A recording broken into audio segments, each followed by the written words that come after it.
So Alex, we're looking at True Infrared Grill here. It says Char-Broil TRU-Infrared Grill. Tell me about these grates. Okay, this type of grate here utilizes the hot gas from the burner system to heat up the bottom of this and radiate heat to the food.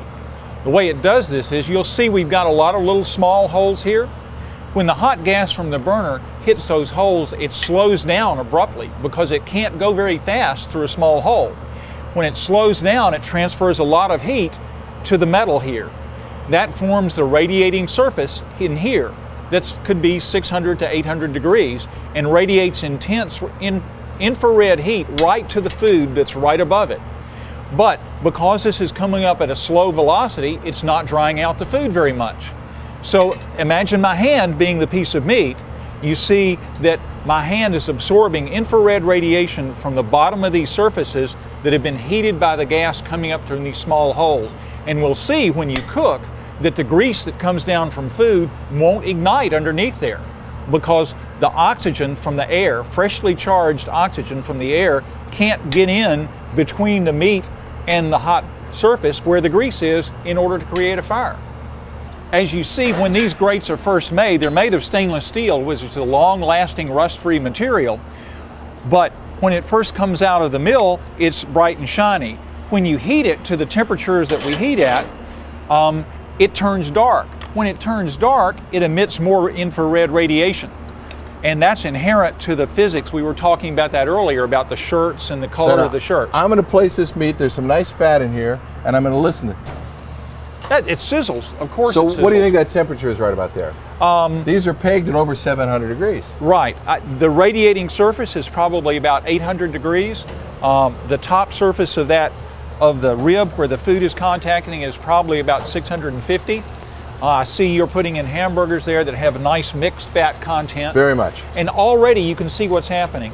You see that you have smoke that comes down through there.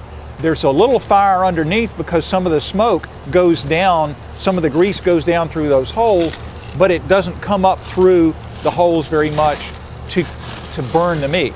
In other words, you've got fire below, but the small holes prevent the flames from going through. So we're not getting this horrible there. Right. You're still going to get some fire. You're still going to get, you got a lot of fat there. Right. So there's fat, there's fire. That's really fatty food. Yeah. Now, you know, we can control that. Exactly. Prevent the oxygen from getting in. That's right. And that'll end it right there. That's right. And you see all the smoke coming out. That smoke is from vaporized grease. The grease hits that surface, and instead of actually combining with oxygen, it just vaporizes like water would vaporize. And so what you're seeing is small particles of grease that are actually suspended as an aerosol in the air.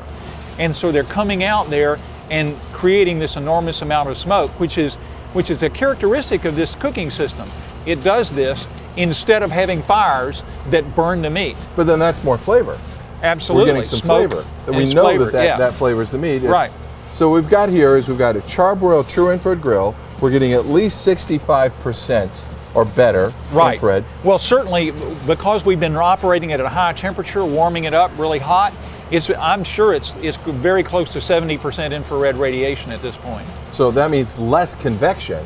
Yes. So there's less drying out, higher temperatures, faster cooking, and virtual control. One thing I notice here is I've got an even heat look all over the entire grate. Well, you'll always do that with the Char-Broil infrared grills because, again, this surface, because of the way that, well, let me explain to it looking at these. Because of the fact that we've got these holes over this whole surface here, the hot gas from the burners doesn't go through one section. It hits the bottom here and spreads out.